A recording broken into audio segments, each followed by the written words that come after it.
حضرات ہمارے معاشرے میں زیادہ تر زکوٰۃ دینے کے حوالے سے رمضان کا مہینہ کافی مشہور ہے، مگر علماء کرام کے بقول آپ سارا سال کسی بھی ماہ کسی بھی مستحق کو زکوٰۃ کی رقم ادا کر سکتے ہیں۔ آج عالم کے بول سیگمنٹ میں ہمارے ساتھ موجود ہیں علامہ عمران بشیر شیخ صاحب، جن سے ہم زکوٰۃ کے مسائل پہ گفتگو کریں گے۔ علامہ صاحب السلام علیکم، سب سے پہلے تو بہت شکریہ آپ کے وقت کے لیے۔ اور علامہ صاحب، زکوٰۃ کے معنی جو ہیں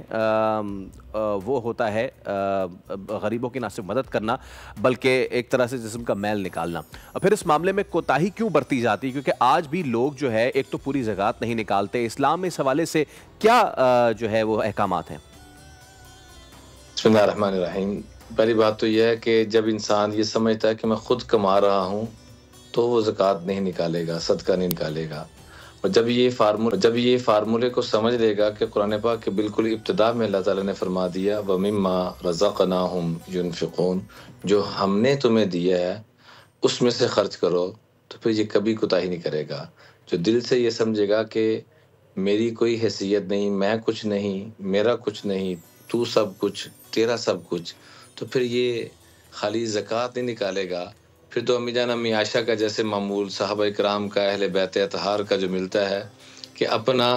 سب کچھ لٹا دینے والے، لاکھ لاکھ درہم آ رہا ہے اور ایک درہم بھی اپنے پاس افطار کے لیے بھی نہیں رکھ رہے۔ وجہ کیا تھی کہ یہ اللہ نے دیا ہے اور ہم نے جہاں ہمیشہ ہمیشہ کے لیے رہنا ہے وہاں کے لیے کچھ روانہ کر دیں، تو اس کے لیے وہ تغدو اور کوشش کرتے تھے۔ آقا کریم علیہ الصلوۃ والسلام نے فرمایا جب میں معراج شریف میں تشریف لے گئے تو جنت کے فرنٹ پہ یہ لکھا ہوا دیکھا دخلت الجنہ فرأیت فی آر جنت مکتوباً ثلاثۃ اسطر بالذہب، 3 سطر لکھی ہوئی تھی، ایک میں کلمہ شریف، دوسرے میں امت مذنبہ ورب غفور، یہ امت سب سے زیادہ گناہ گار ہے لیکن رب سب سے زیادہ اس پہ مہربان ہے۔ اور تیسری چیز جو ہمارا موضوع ہے کہ وہاں واضح لکھا ہوا کہ ما اکلنا ربحنا، جو ہم نے کھایا وقتی طور پہ فائدہ اٹھایا، وما خلفنا خسرنا، جو پیچھے چھوڑ کے آئے وہ بڑا خسارہ، بڑے گھاٹے میں گیا۔ تو جو لوگ تو آخرت کو سامنے رکھتے ہیں وہ خرچ کرنے میں دریغ نہیں کرتے، اور نہ ہی جیسے آپ نے فرمایا کہ پورا سال ہم زکوٰۃ دے سکتے ہیں، وہ پورے سال میں رمضان کا خالی انتظار نہیں کرتے۔ ایک آدمی مر رہا ہے اور آپ یہ کہ جی میں 70 گنا رمضان میں جا کے زکوٰۃ دوں گا، تو آپ کو پھر شاید زکوٰۃ کے ثواب کم ملے، اور وہ جو جرم کیا ہم نے کہ ہمارے سامنے ایک جان جا رہی ہے، کوئی مقروض ہے، کوئی پریشان حال ہے، اور ہم اپنے ثواب کے چکر میں اس کو ڈیلے کرتے جا رہے ہیں، تو ہمیں نیکی برباد گناہ لازم کے چکر میں ہم آ جائیں گے۔ اس لیے جب کسی ضرورت مند کو دیکھیں اور ہمارا دل مطمئن ہو جائے کہ واقعی ضرورت مند ہے، تو پھر زیادہ ثواب کے چکروں میں نہیں پڑنا چاہیے، ہمیں اسی وقت اس کو ادا کر دینا چاہیے۔ اور زکوٰۃ ہم ایڈوانس بھی ادا کر سکتے ہیں۔ مثال کے طور پر ہم نے یکم رمضان کو زکوٰۃ نکالنی ہے اور ہمارے پاس یکم شعبان کو کوئی مستحق آ جاتا ہے تو ہم ایڈوانس میں بھی دے سکتے ہیں، وہ زکوٰۃ ادا ہو جائے گی۔ ویسے علامہ صاحب، ایک ہاؤس وائف تو باہر کمانے نہیں جاتی ہیں، مگر سوال یہ ہے کہ بیوی کے اوپر عائد زکوٰۃ کیا شوہر ہی ادا کرے گا یا بیوی اپنا مال بیچ کر زکوٰۃ کی رقم ادا کر سکتی ہے؟ جی محترمہ، گزارش یہ ہے کہ جیسے ہر ایک کے لیے نماز پڑھنا فرض ہے، ایسی ہر ایک کے لیے زکوٰۃ ادا کرنا بھی فرض ہے۔ جیسے خامن بیوی کی طرف سے نماز ادا نہیں کر سکتا، وہ بیوی نہیں ادا کرنی ہوتی، ایسے ہی ہر مسلمان کے ذمے ہے، چاہے وہ میل ہے فیمیل ہے، وہ خود اس کا بندوبست کرے۔ ہاں، خامن اگر اس کی طرف سے ادا کر دیتا ہے، پیسے دے دیتا، تو وہ اس کی شفقت ہوگی، وہ احسان ہوگا، ذمے اس کے نہیں ہے۔ تو اس کو خود اگر مال بھی اپنا تھوڑا سا زیور سیل کرنا پڑتا ہے، کوئی چیز سیل کرنی پڑتی ہے، تو اس کو کر کے اس کو ادا کرنا چاہیے۔ مولانا صاحب، مال کی زکوٰۃ ہوتی ہے، یہ بھی بتائیے، بہت سے لوگ یہ پوچھتے ہیں کہ کاروبار کی بھی کیا زکوٰۃ ادا کی جاتی ہے یا پھر اس کے اور کوئی معاملات ہوتے ہیں؟